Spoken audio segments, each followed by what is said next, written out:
This massacre in a little town in northwest Colorado led to one of the largest losses of land for native tribes in the Old West. The attempt to Christianize and civilize the Indians backed the Ute Nation into a corner and put them in a rage to preserve their way of life. The U.S. Army was called in, including some buffalo soldiers, to help calm the uprising, but the fire was too hot and exploded into a bloody battle and vicious massacre. There were no winners in this conflict. In this video, I'll show you the sights and tell you the story of what is known today as the Meeker Massacre. Hey everybody, this is Colonel Carson with Family Tree Nuts, and recently we visited the site of the Meeker Massacre in Meeker, Colorado, and I wanted to share the story with all of you. At Family Tree Nuts, we build family trees for clients that either don't know how, don't have the time, or don't want to pay those expensive membership fees. We'd love to honor your ancestors for you. We also make history videos all over the United States, in a few countries. So if you like videos like these, be sure to subscribe to our channel and give us a thumbs up if you like this video. Now back to the massacre. Gold was discovered in Colorado in the late 1850s, and white settlers exploded into the territory, even though much of it belonged to the Utes. At that time, the Utes held a large territory of approximately 125,000 square miles. Under the Ute Treaty of 1863, the Utes were confined to a much smaller area of land, mostly in western Colorado. Indian agencies were soon established in Colorado. In 1868, the Ute Treaty was signed, which preserved the Utes' right to hunt the Glenwood Springs area. Concerning the treaty, Chief Ute stated, "The agreement an Indian makes to the United States treaty is like an agreement a buffalo makes with his hunter when pierced with arrows. All he can do is lie down and give in."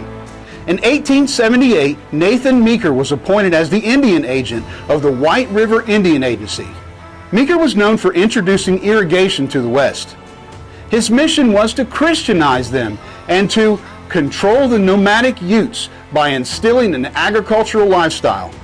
The Utes would not and could not conform to the ways of a farmer. Still, Meeker pushed them to build houses and plow fields. Meeker wrote in his letter to the Department of Indian Affairs, "Their needs are so few that they do not wish to adopt civilized habits. What we call conveniences and comforts are not sufficiently valued." The act that lit the match was when Meeker had the Utes' horse racing track plowed into a field. The Utes began to show anger and resistance, and even physically assaulted Meeker at least once. Meeker began to fear the worst and called for the military to come to the agency. U.S. Army Major T.T. Thornburg was sent from Fort Steele in Rawlins, Wyoming to help maintain the peace. He brought a detachment of 3 companies with 153 soldiers, including some buffalo soldiers, and 25 civilian militiamen. The Utes surely remembered the Sand Creek Massacre that happened 15 years earlier and felt that they needed to stand up to the soldiers. While the army was en route, they were intercepted by 3 Ute leaders and told Thornburg that bringing armed troops onto the reservation would cause an uprising.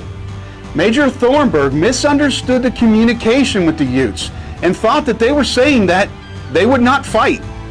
The Utes thought that if they were going to fight back, it was a good time because most of the U.S. troops in the West were currently fighting the Apaches in New Mexico in Victorio's War.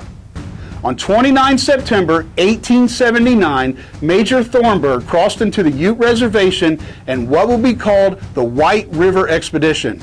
The Utes, under the command of Chief Colorado, met up with the army near Milk Creek. Both sides were not sure of the other's intentions when they came upon each other. A hat was dropped, which was likely an accident, and it was taken as a cue to begin firing. Both sides almost simultaneously fired on the other, and the Battle of Milk Creek was on.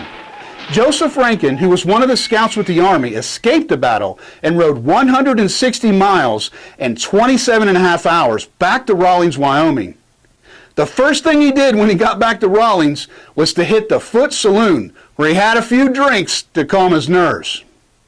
Then he went to the Carbon County Clerk to wire the news back east. The news spread across the country like wildfire, and the event was compared to the loss of General Custer at the Battle of the Little Bighorn that happened just 3 years earlier. Due to Rankin's heroic ride, the Army was reinforced out of Fort Lewis in southern Colorado by Captain Francis Dodge and his 35 Buffalo soldiers. The battle lasted the next 6 days, and at the end of the fighting, 37 Utes had been killed, and 13 soldiers, including Major Thornburg. 75% of the horses and mules were killed by the Utes. Today, 2 monuments stand on the battlefield. One of them honors the Ute warriors and was the first monument on United States soil to warriors from another nation. At the same time that the battle with U.S. troops was taking place at Milk Creek, some of the Utes attacked the White River Indian Agency and killed every single man working there, including Nathan Meeker. They took Meeker's wife Arvilla, his daughter Josephine, Flora Price, and her 2 children as hostages and held them for 23 days. Josephine Meeker was a new medical doctor and one of the first female doctors in the Old West. This event became known as the Meeker Massacre. The arrow on the sign points to where Nathan Meeker fell dead near his office. A granite stone commemorates the 11 fallen men.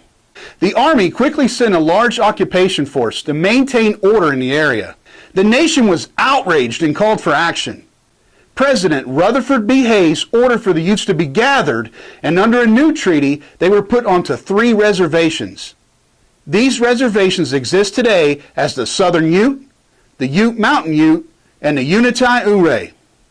The Utes had sacrificed almost all of western Colorado. After the incidents, the U.S. military put a permanent camp with 1,000 troops led by Colonel Wesley Merritt. The military stayed for about 4 years until they permanently left in 1883. Their buildings were sold to civilians and became the beginnings of the new town of Meeker, Colorado. One of the soldiers' barracks now houses the White River Museum. The town of Meeker has another major event in its history. In 1896, 3 outlaws attempted to rob the bank, and while they were making their escape, were gunned down by the citizens of the town. The Old West outlaws are buried in the town cemetery. The citizens basically said, "Try that in a small town." Be sure to check out our video about this event, where we show you the sights and cover the event in great detail. So, now we know the story of the tragic Meeker Massacre. What do you think? Did you know that this historical story existed? What are your thoughts about the events that happened here? Have you ever been here, or do you now plan to visit? We'd love to hear what you have to say in the comments below. We are proud to share this Old West story with all of you. And remember, family tree nuts, let our nuts find the nuts in your family tree.